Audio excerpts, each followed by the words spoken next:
Hello students, welcome to MJC Learning.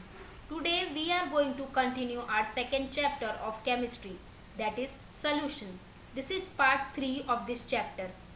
We have already studied about solubility, Henry's law, what are the different way in which we can find concentration of the solution.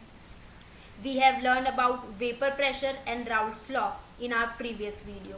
Now in this video we are going to study about colligative properties of non-electrolyte solution, vapor pressure lowering, relative lowering of vapor pressure and molar mass of the solute from vapor pressure lowering.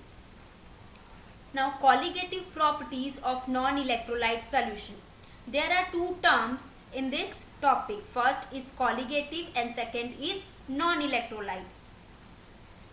Word colligative is derived from the Greek word colligatus, meaning collected together. Hence colligative property means collective properties. These are the properties of the solution that depends only on the number of a solute particles but not on the nature of the solute particles. Hence colligative properties can be defined as the physical properties of a solution that depend on the number of a solute particles in a solution and not on their nature. We dealing with colligative properties of a dilute solution. So first is vapor pressure lowering, boiling point elevation, freezing point depression and osmotic pressure. These are the four colligative properties of the solvent.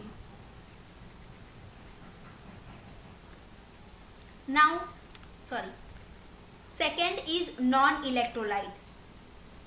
Non-electrolyte means the electrolyte which neither dissociate or nor associate in the solution. First colligative property is vapor pressure lowering.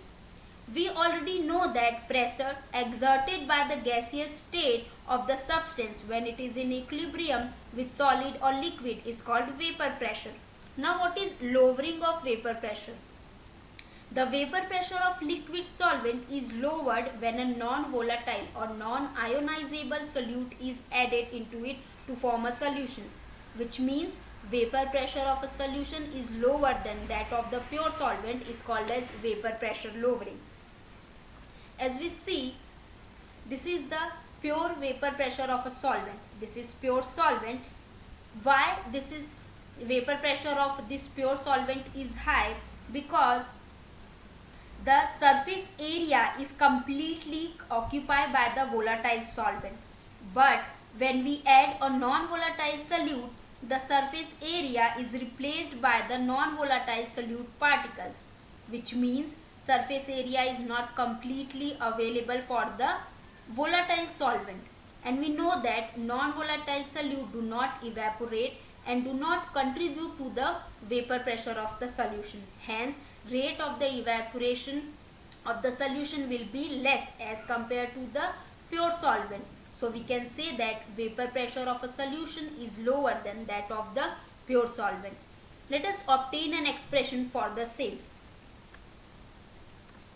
If vapor pressure of the solution is P1 and the vapor pressure of a pure solvent is P1 naught, then P1 naught is greater than P1, means vapor pressure of a solution is lower than the vapor pressure of a pure solvent.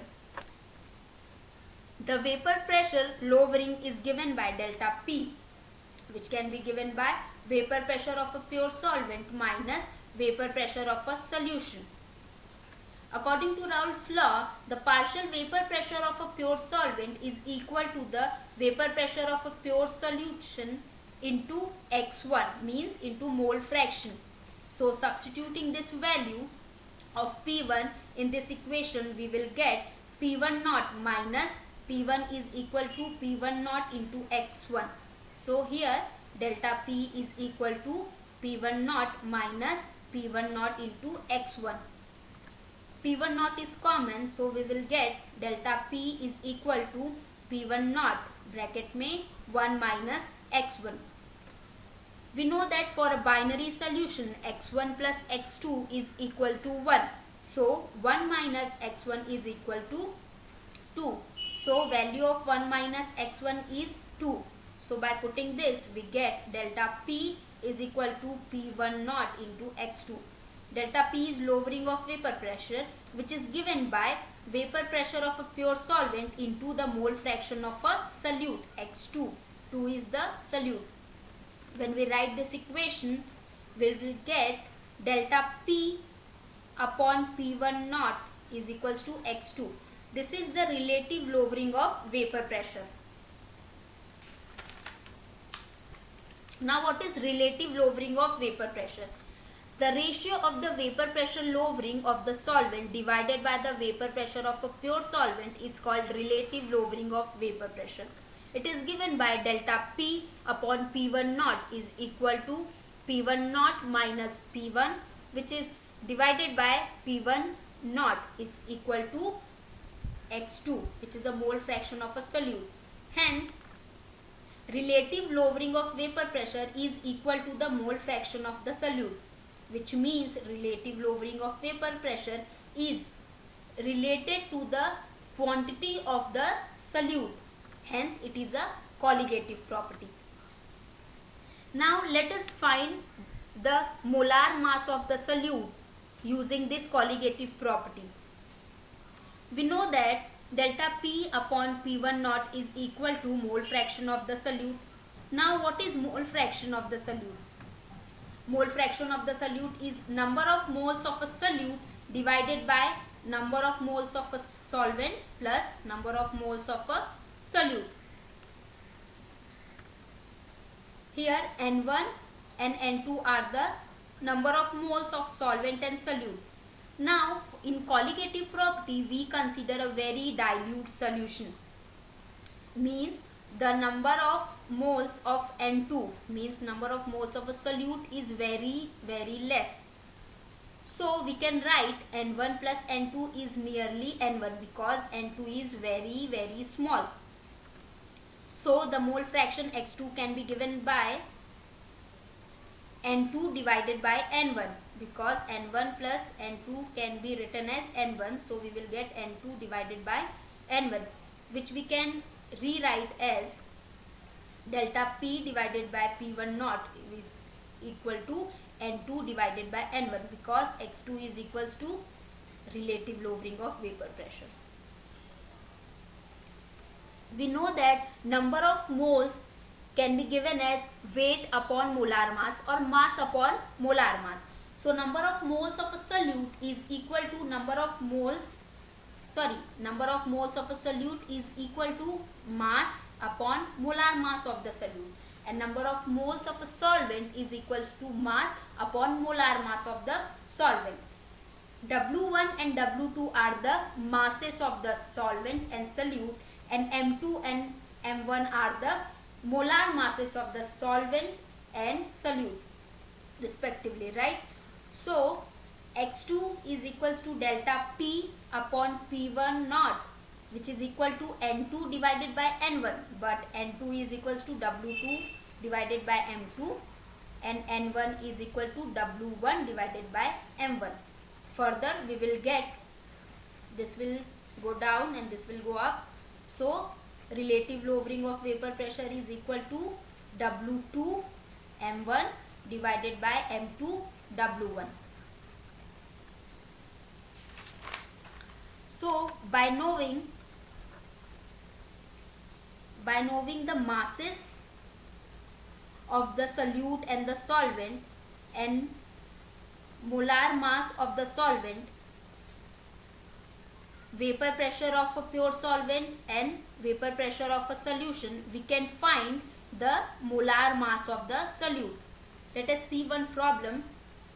A solution is prepared by dissolving 394 grams of a non-volatile solute in 622 grams of water. Means solute is unknown, which is 394 grams. Solvent is water, which is 622 grams. The vapor pressure of a solution is found to be 30.74 mmHg. Vapor pressure of the solution means P1 is 30.74. and vapor pressure of water, means vapor pressure of a pure solvent, is 31.8. What is the molar mass of the solute? We have to find M2. Solution is relative lowering of vapor pressure is W2 M1 divided by M2 W1. So weight of the solute is 394 gram. Weight of the solvent is 622 gram. Mass of the solvent, which is a water, is molar mass is 18 gram. P1 means vapor pressure of a solution is 30.74 and vapor pressure of a pure solvent is 31.8 mmHg. Now substituting these value in this equation, we will get vapor pressure of a pure solvent is 31.8, vapor pressure of a solution is 30.74, vapor pressure of a pure solvent is 31.8, which is equal to weight of the solute is 394, molar mass of the solvent is 18. We have to find M2 and W1 is 622 grams. We will get, by solving this, 0.0333 is equal to 11.4 divided by M2. Now we have to find M2. So 11.4 divided by 0.0333.